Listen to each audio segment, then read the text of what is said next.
This is Revathi. Video చూస్తున్న వారికి, అలాగే లైక్స్, కామెంట్స్ సపోర్ట్ చేస్తున్న వారికి thank you so much. Last ఎపిసోడ్‌లో చరిత వాళ్ళ ఇంట్లో వినోద్ లాక్ అవుతాడు కదా! ఆ తర్వాత నుంచి స్టోరీ కంటిన్యూషన్. 'ఓ ప్రేమ ఓ పగ' ఎపిసోడ్ నంబర్ 185. మీరు వెళ్ళాల్సిన రూట్ ఇప్పటికే వాటర్‌తో నిండిపోయి రోడ్లు కట్ అయ్యాయంట సార్. ఈ నైట్ మీరు వీరి ఇంట్లోనే ఉండి రేపు మార్నింగ్ వెళ్ళండి అంటాడు వాళ్ళతో వచ్చిన పోలీసులు.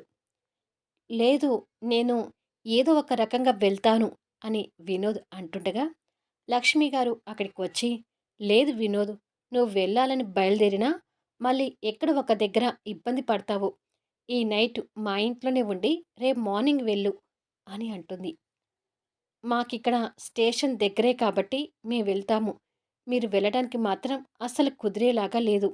మీరు లోపలికి వెళ్ళండి సార్ అని చెప్పి పోలీసులు వెళ్ళిపోతారు.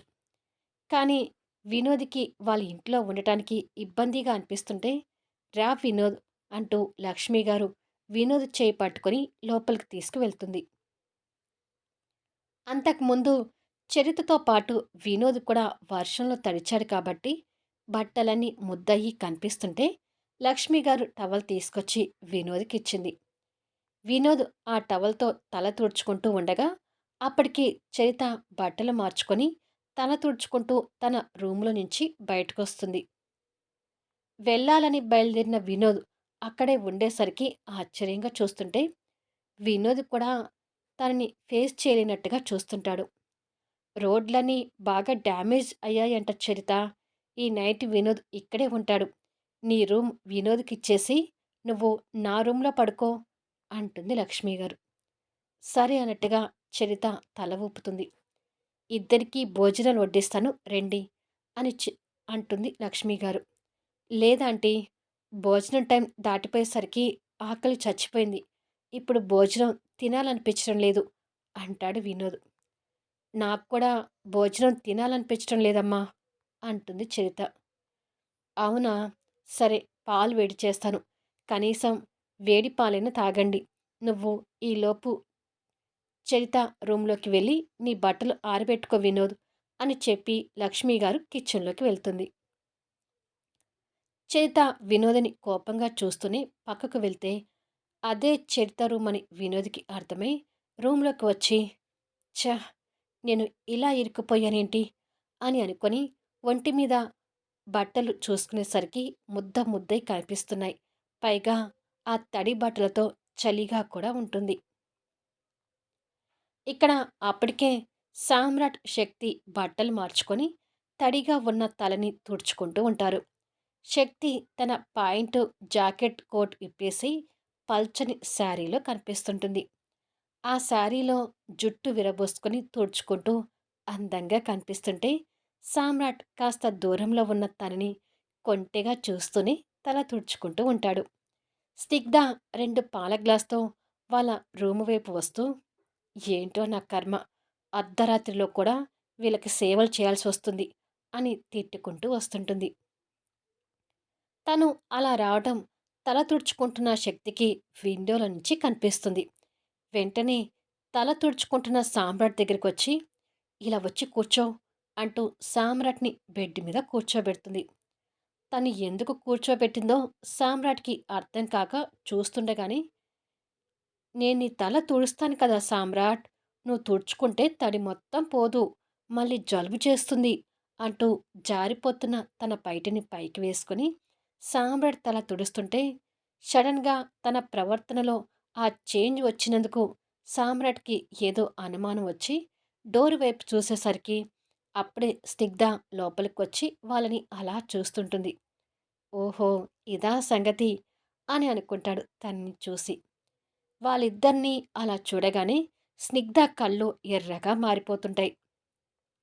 నీకు ఆరోగ్యం పాడైతే నేను అస్సలు తట్టుకోలేను కన్నా అంటూ శక్తి ఓరకంట స్నిగ్ధని గమనిస్తూనే సామ్రాట్ని కూర్చోబెట్టి తల తుడుస్తుంటే వాళ్ళిద్దరినీ అలా చూడటానికి స్నిగ్ధకి అసలు మింగుడు పడటం లేదు.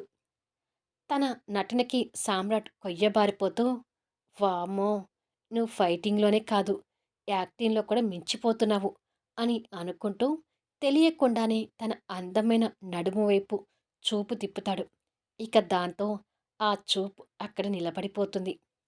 తను చేతులెత్తి తలను తుడుస్తుండేసరికి అందమైన తన నడుము, తన నడుము మధ్యలో ఉన్న బ్యూటీ స్పాట్ సామ్రాట్ కళ్ళకి కనువిందు చేస్తుంటే భార్య అందాలని చూడకుండా ఉండలేకపోతుంటాడు. స్నిగ్ధ ముందు నాతో క్లోజ్‌గా ఉండమని శక్తి చెప్పిన మాటలు గుర్తొచ్చి, అది అవకాశంగా తీసుకొని కొంటెగా తన నడుము చుట్టూ చేతులు వేసి చుట్టుకుంటాడు. ఆ చర్యకి శక్తి ఒక్కసారిగా స్టన్ అయితే స్నిగ్ధ కొయ్యబారిపోతుంది.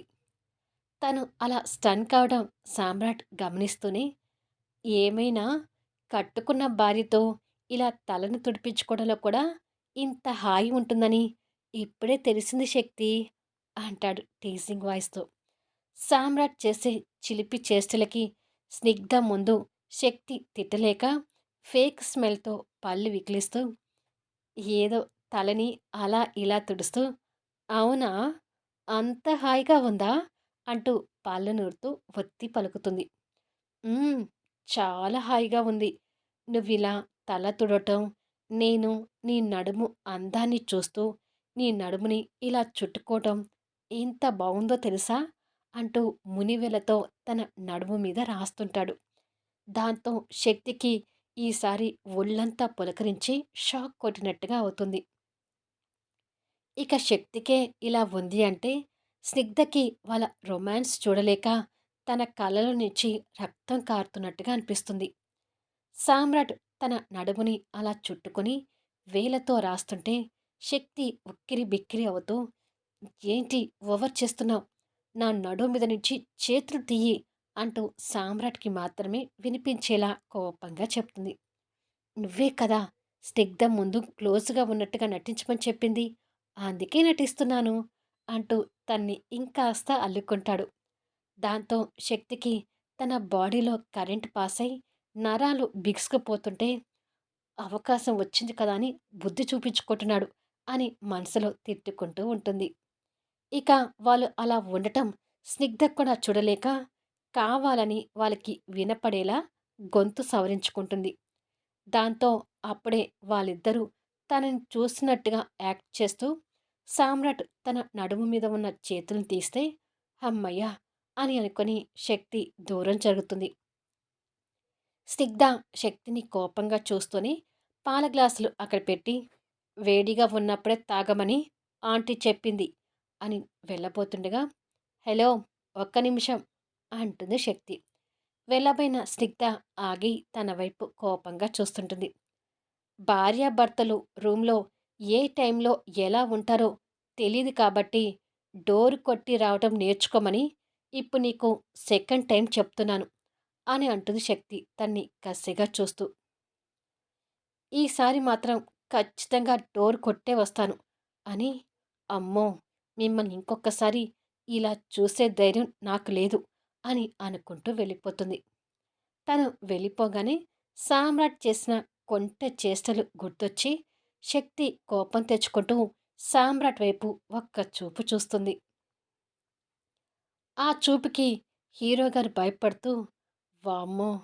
ఈ రాక్షసి ఆ కిడ్నాపర్‌ని పీకినట్టు నన్ను పీకుతుందా ఏంటి అని అనుకుంటూ ఉండగా, శక్తి తన నడుముకి 2 చేతులు పెట్టుకొని, ఏంటి నువ్వు చేసిన పని అని అడుగుతుంది ఉరిమి చూస్తూ.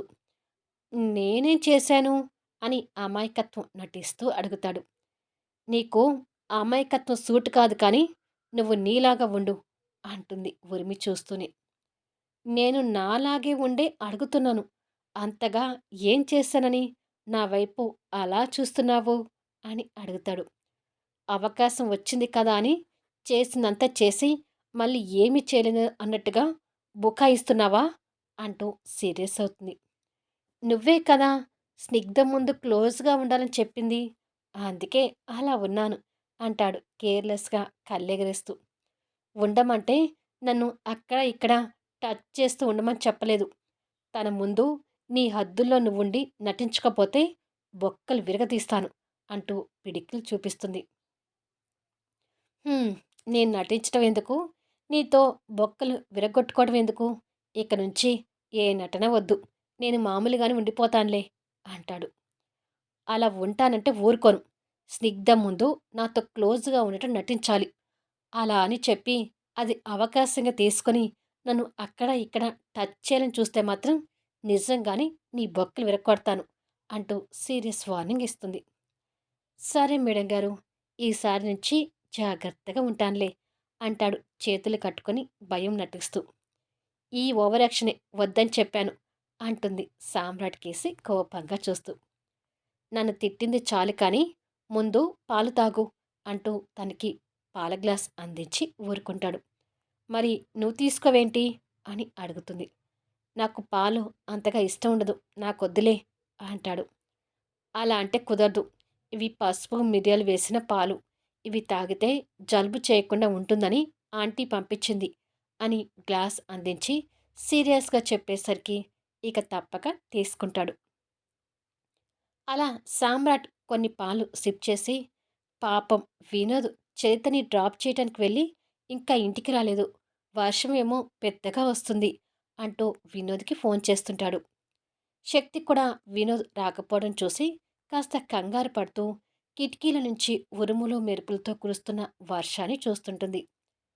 చరిత రూమ్లో ఉన్న వినోద్ తడి షర్ట్ విప్పి పాయింట్తో ఉండిపోయి షర్టు ఫ్యాన్ గాలికి పక్కకు ఆరేసి సామ్రాట్ కాల్ రిసీవ్ చేసుకొని హలో అంటాడు. ఎక్కడ ఉన్నావురా అని అడుగుతాడు సామ్రాట్. నేను చరిత వాళ్ళ ఇంట్లోనే ఉండిపోవాల్సి వచ్చిందన్నయ్య అంటూ ఉన్న విషయాన్ని చెప్తాడు. అలాగా, అయితే నైట్ వాళ్ళింట్లోనే ఉంటున్నావన్నమాట అని సామ్రాట్ అంటూ ఉండగా శక్తికి విషయం మొత్తం అర్థమై సగం తాగిన పాల గ్లాస్ పక్కకు పెట్టి దౌర్జన్యంగా సామ్రాట్ దగ్గర నుంచి ఫోన్ గుంజుకుంటుంది. ఏయ్ అని సామ్రాట్ అంటూ ఉండగా శక్తి కాల్ మాట్లాడుతూ వర్షంలో ఇబ్బంది పడే కంటే ఇవాళ నైట్ వాళ్ళింట్లో ఉండటమే కరెక్టు. రేపు ఉదయం ఒకేసారి చరితను తీసుకుని వచ్చేసాయి వినోద్ అని వినోద్కి మరో మాట మాట్లాడే అవకాశం ఇవ్వకుండా ఫోన్ పెట్టేసింది. శక్తి దౌర్జన్యానికి సామ్రాట్ కాస్త కోపంగా చూస్తుంటే పాలు చల్లార్తాయి, త్వరగా తాగు. వినోద్ రావట్లేదనే విషయం ఆంటీకి చెప్పొస్తాను అని చెప్పి రూములో నుండి బయటికి వెళ్తుంది. "హ్మ్, ఈ రౌడీ పెళ్ళంతో జీవితాంతం ఎలా వేగాలో ఏంటో అని లవ్లీగా తిట్టుకుంటూ మిగిలిన పాలు తాగుతుంటాడు సామ్రాట్. శక్తి రూమ్ నుండి బయటకొచ్చి కిందికొచ్చేసరికి స్నిగ్ధ వినోద్ కోసం ఎదురు చూస్తూనే అక్కడ డైనింగ్ టేబుల్ క్లీన్ చేస్తుంటుంది. హలో మై డియర్ స్నిగ్ధ, వర్షంతో రోడ్లు బాగలేక వినోద్ రాలేకపోతున్నాడంట. ఈ నైట్ చరిత వాళ్ళ ఇంట్లోనే ఉంటున్నాడు. ఈ విషయం ఆంటీకి చెప్పు అని అంటుంది కావాలని తనకి చెప్తూ. అది వినగానే స్నిగ్ధ మొహంలో రంగులు మారుతూ సరే అని కోపంతో చెప్పి వెళ్ళిపోతుంది. తన కోపాన్ని చూసి శక్తి మనస్ఫూర్తిగా నవ్వుకుంటూ లోపలికి వెళ్తుంది. వాళ్ళ వదిన మాట్లాడిన తర్వాత వినోద్ ఫోన్ పక్కకు పెట్టి చరిత రూమ్ని అంతా గమనించేసరికి మంచి మంచి సీనరీస్తో రూమ్ చాలా అందంగా పొందిగ్గా కనిపిస్తుంటుంది. ఇలా ఫ్యాన్ గాలికి షర్ట్ ఆరబెట్టుకుంటూ ఆ గాలికి చలికి ఇబ్బంది పడుతూ ఉండగా రూమ్లోకి ఎవరు వచ్చినట్టుగా డోర్ సౌండ్ వినిపించి డోర్ వైపుకి తిరిగి చూస్తాడు. చరిత పాల గ్లాస్తో కనిపిస్తుంది. తన ముందు షర్ట్ లేకుండా ఉండటానికి బిడియంగా అనిపించి వెంటనే వెనక్కి తిరిగి తడిగా ఉన్న షర్టుని తీసుకొని గబగబా మీద వేసుకొని తన వైపుకి తిరిగేసరికి అక్కడ చరిత కనిపించదు. పాల గ్లాస్ పక్కకు పెట్టి వెళ్ళిపోయినట్టుగా కనిపిస్తుంది. ఉఫ్! వీళ్ళ ఇంట్లో మగవాళ్ళ బట్టలు ఏవీ ఉండవు. ఇంత చలిలో ఈ తడి బట్టలు వేసుకొని ఎలా ఉండను అని అనుకుంటూ ఉండగా చరిత ఫ్యాన్ హీటర్ తీసుకొని లోపలికి వచ్చింది. వచ్చిన తనని ఫేస్ చేయలేక ఇబ్బందిగా చూస్తుంటే చరిత వినోదిని కోపంగా చూస్తూనే బెడ్కి ఎదురుగా ఫ్యాన్ హీటర్ని సెట్ చేసి ఆన్ చేసింది. ఆ ఫ్యాన్ నుంచి వేడిగాలి రావటం మొదలవుతుంది.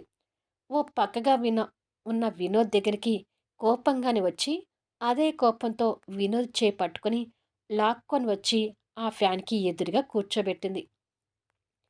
అప్పటి వరకు తడి బట్టలతో చలికి ఇబ్బంది పడుతున్న వినోద్ వేడి గాలి తగలగానే హాయిగా అనిపిస్తుంటుంది. కాసేపట్లో ఆ వేడి గాలికి బట్టలారిపోతాయి అని చెప్పి వేడిగా ఉన్న పాల గ్లాస్ తీసుకొచ్చి ఇచ్చి, ఇద్దరిని పసుపు, మిరియాల పాలు తాగమని రాజశ్రీ ఆంటీ ఫోన్ చేసి మరీ మరీ చెప్పింది. అందుకే పసుపు, మిరియాల పాలు తీసుకొచ్చాను.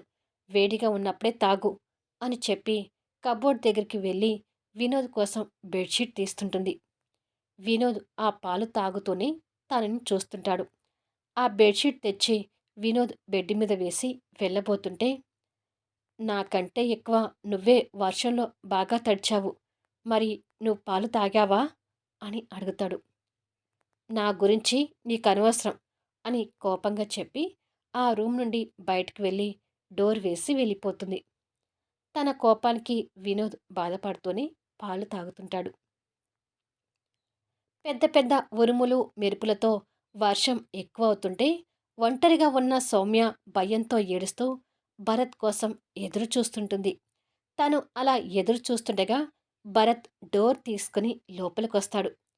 భరత్ని చూడగానే బావా అంటూ పరిగెత్తుకుంటూ వెళ్ళి ఏడుస్తూనే భరత్ని హగ్ చేసుకుంటుంది. ఆ తర్వాత భరత్ ఎలా రెస్పాండ్ అవుతాడు అనేది నెక్స్ట్ వీడియోలో చూద్దాం. ఈ వీడియో ఎలా ఉంది అనేది కామెంట్స్లో తెలియచేయండి. అలాగే లైక్స్ ఇచ్చి సపోర్ట్ చేయండి.